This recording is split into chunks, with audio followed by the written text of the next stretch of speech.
ഞാനൊരു കാര്യം പറഞ്ഞാൽ നിങ്ങൾ കേൾക്കോ? നിങ്ങൾ കേട്ടാലും ഇല്ലെങ്കിലും ഞാനിത് പറയും. ഒരു കുട്ടിയുടെ മനസ്സിൻ്റെ വിഷമം എന്താണെന്ന് നിങ്ങൾക്കറിയോ? എനിക്ക് 9 വയസ്സുള്ളപ്പോൾ എൻ്റെ അമ്മേനെയും എന്നെ ഉപേക്ഷിച്ച് പോയതാ അച്ഛൻ.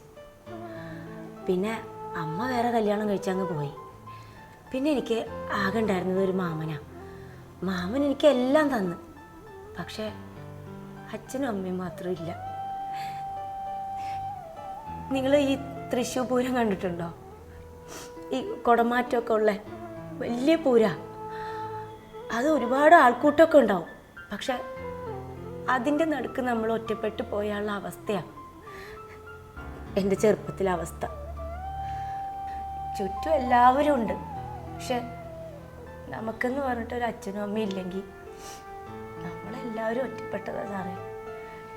ഞാനത് 9 വയസ്സുള്ളപ്പോൾ അനുഭവിച്ചതാണ്. ഭാര്യയും ഭർത്താവുമ്പോൾ എപ്പോഴും വഴക്കൂടും.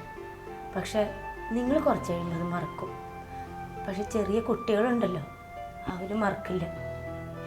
എൻ്റെ അച്ഛനും അമ്മയും വഴക്കൂടുമ്പോൾ ഞാൻ പേടിച്ചിരുന്നിട്ടുണ്ട്. അതൊന്നും ഞാൻ ഇപ്പോഴും മറക്കില്ല. ഭക്ഷണം കഴിക്കാതെ ഒരുപാട് രാത്രികൾ ഞാൻ കിടന്നുറങ്ങിയിട്ടുമുണ്ട്. ഇങ്ങനെ കിടന്നുറങ്ങുമ്പോൾ ചിലപ്പോൾ ഒക്കെ അവരെ ഞാൻ സ്വപ്നം കാണും. എനിക്ക് സ്വപ്നത്തിൽ എങ്കിലും എൻ്റെ അച്ഛനും അമ്മയും കാണാമല്ലോ. എനിക്കിപ്പോഴും ഒരുപാട് ആഗ്രഹമുണ്ട് സാറേ, എൻ്റെ അച്ഛൻ്റെ അമ്മയുടെ നടുക്ക് കിടന്ന് അവരെ കെട്ടിപ്പിടിച്ച് ഉറങ്ങണമെന്ന്. പക്ഷെ ഇനി അതൊന്നും നടക്കില്ല എന്നറിയാം.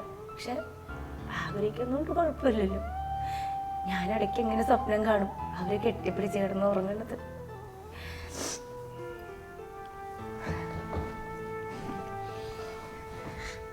നിങ്ങൾ വഴക്കൂടുമ്പോൾ ഒരിക്കലും കുഞ്ഞുങ്ങളുടെ മുമ്പിൽ നിന്ന് വഴക്കൂടരുത്.